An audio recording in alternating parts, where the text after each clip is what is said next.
To do what we do, you can't be afraid of the unknown. In fact, you actually have to be attracted to the unknown. This is the largest biotechnology campus in the world right here.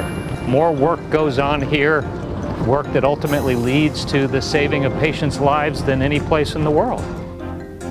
I'm a chemist by training, but I really think of myself as a drug discoverer. Maybe I'm biased, but this is the best place to do drug discovery in the world. Some of the iconic cultural attributes of Genentech are its focus on patients, to help patients in need. The focus on science is unique.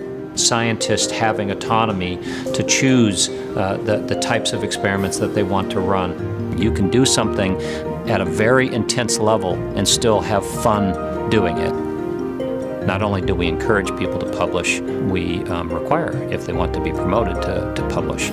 And so visibility as a scientist, both internally and externally, is an incredibly important part of the growth of a scientist's career within Genentech. In the pharmaceutical industry, innovation is life or death. If you are not innovative, you will not be in this business for very long. We reward creativity, we reward independent thought, we reward complex problem solving. All of those are component parts of innovation. And the postdoc program that we have is a part of that. It is one of the ways we can increase the likelihood that something innovative will happen. Genentech has a long-standing and well-founded reputation of developing transformative medicines. In fact, we have more breakthrough designations since the concept was invented by the FDA than any other company.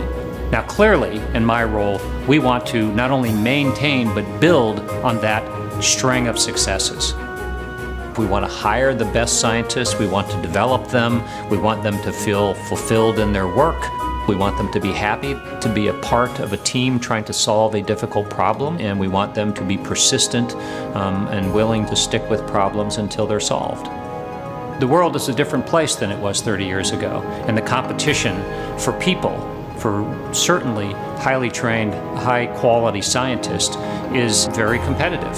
And one of the things that we are working on, myself and my leadership team, is how do we, in this contemporary world, now compete for and then ultimately retain scientists throughout the course of their entire careers.